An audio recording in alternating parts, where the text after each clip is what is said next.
Khabib came out and did an interview yesterday, and it was very interesting. I'm just going to give you the bulletin points, get right to it. But he came out and he was talking about how he ended up in Russia in the first place.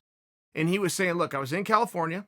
And he's talking about the AKA out there with Coach Javier, and everything was going great. We're training, everything's wonderful. We get word that 99% chance the fight is going to be in Abu Dhabi. Now, I have to tell you guys, that was my prediction. I told you guys the reason that Khabib went to Russia is because he must have some kind of an indication of where the fight is going to be. Now, I don't get any kind of credit for that. I'm sure you guys came to that same conclusion, but Khabib did touch on it. Sure enough, that's exactly what it was. He said, look, we were told 99% sure the fight's going to be in Abu Dhabi. So he didn't actually go to Russia. He flew to Abu Dhabi. So once he lands in Abu Dhabi, he gets word that Abu Dhabi is going to shut down. So he jumps on a plane and gets his ass to Moscow. As soon as he gets to Moscow, he finds out Russia has shut down. Okay. So Khabib ends up stuck. And it is relevant because it's a little bit different than we predicted. We predicted he was in Russia, but he was the smartest guy in the room. The fight was going to be out there or Chechnya or somewhere thereabouts, somewhere that he could get to. No, that isn't the case. He actually went to Abu Dhabi first, going to finish his training there, acclimate, get down to weight. So then Khabib went a little bit further and said, look, I'm still in. I'm completely on board. And I don't really know how we're going to do this. I'm just letting you know I'm not out. Just because I'm here in Russia, news is changing constantly. I will be ready to fight. And then he elaborated. And I thought this part was really interesting. He said, look, I'll be ready to fight, but I'll share with you how hard it is to train for a fight that I don't even know is going to happen. By example, I am 20 pounds overweight. Now, you guys might hear somebody come out and say they're 20 pounds overweight, right? Use Derek Lewis, name that you know. If Derek Lewis is 20 pounds overweight, don't even think about it. That'll be 24 hours, a couple workouts, and skip a meal. But when you have Khabib's body, that's a real number. Khabib's walking around lean as can be. I mean, he looks like he's carved out of clay to start with. So to lose 20 pounds when you're trying to get down to 155, it's very relevant. And when he weighs in on the fact of, look, I don't even know if this fight is going to happen. So now he's talking about how serious taking it. I'm seeing that at my own gym. Ed Herman, just by example, has a fight at the 1st of May. And he's going, man, do I train for this thing? Do I not? Do I buckle that? Do I start doing 2-a-days and privates and my sprints in the morning? Do I do all the things that I would do that is different from normal training as opposed to fight training? I get it. I'm seeing it with my own eyes, and it's a very hard thing. I can give you the answer. The answer is yes. The answer is you absolutely do. A champion is always ready to defend. Always. The other side of that statement is, man, those are nice words and that's good tough guy talk. What do you do about motivation if you don't have it?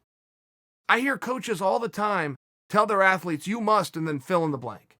You must have desire. You must have focus. You must have motivation. Some of those things you got to be careful as a coach telling your athlete to have. Because if you tell your athlete you must have something, your athlete looks inside himself and goes, I don't. I do not have that. Then your athlete is going to believe he cannot succeed. And I will tell you, motivation is one of those things, much like excitement. So just get fired up, get excited. How do you control that? Unless you're a sociopath of some kind, how do you control your emotion? Some days you're happy, some days you're sad, some days you're motivated. And some days you're not. I can tell you my career as a motivated athlete ended when I was about 28 years old. My career as a competitive athlete ended at 42 years old. I fought for 3 world championships not being motivated, rather. The only reason I say that and I try to personalize it is I had to deal with that too. And if you can't have that motivation, if it's not just a natural where you're excited, you're actually looking at your watch, go, man, I can't wait to get to practice today. I'm going to learn something new. I saw these guys working on this special spin kick by example. I'm going to go in there and drill that spin kick. Those days are real where you can't wait. No matter how tired you are, how ran down you are, you can't wait to get to practice. There's other days where you go, man, I've been doing this for 20 years. I've been doing this for X amount of time. I don't know that I want, from a motivation standpoint, to do this anymore. However, I need to do it. I now have to operate off of discipline as opposed to motivation. Motivation's easy. Life is easy when you're motivated to go do something, when you want to do it. What about when you're expected not only by others, of yourself. I'm expecting to get a certain result, but I'm not motivated to do it. Okay, great. Now you operate off of something called discipline.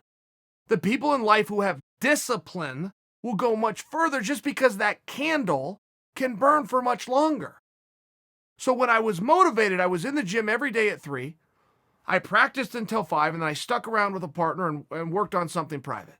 Okay, great. Let's take that for example. If you're now operating off of discipline, you're at the gym at 3, you go until 5, you grab a partner, you stick around and work on something on your own afterwards. If you all of a sudden have to operate as a disciplined athlete or a disciplined worker of any kind, you don't need to be down on yourself about that. That's something to be proud of.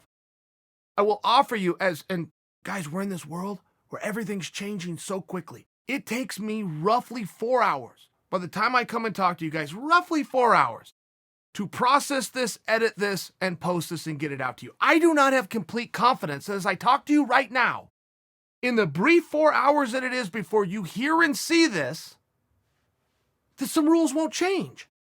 From the time that Khabib did the interview and said, I'm stuck in Russia. Thank goodness I got here. Otherwise, I would be stuck in Abu Dhabi. In the time that he did that to right now, Russian state media has come out and said, actually, according to our air officials, if Khabib was to take a private jet, we would allow him out of the country. I can't tell you the distinction. I don't know the distinction between commercial and private. I don't know if it just comes down to money. I don't know what the rules are. I can just tell you what the Russian state media said. They came out and said, we will let Khabib and company leave the border if he goes private. Okay, fine. Whatever just accept it. That means that things could still be on.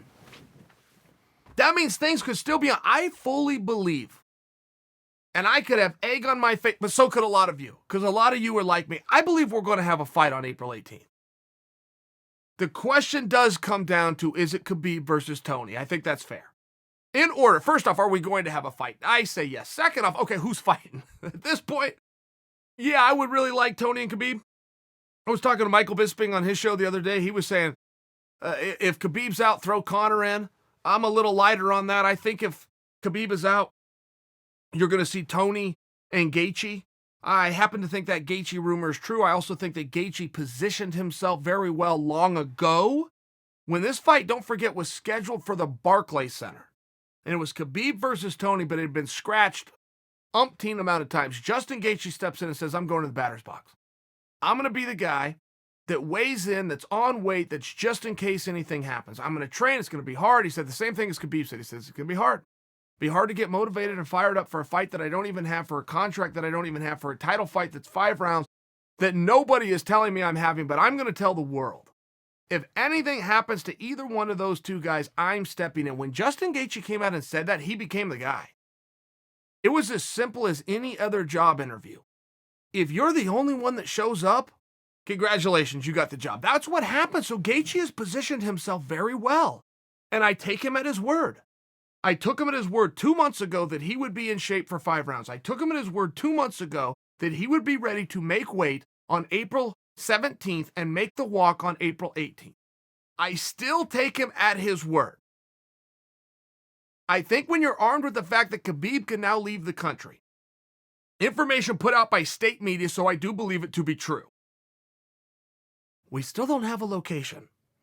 All the pieces still aren't there. It's still a mess. But guys, when you're in any kind of a tough spot, and the whole world appears to be in a tough spot, what can we all at least agree on? We can agree that if you want us to move forward, we must have a light at the end of the tunnel. Hope is a very real thing. And even if you cling to hope through sport, and if in this case, through the sport of martial art, that's okay.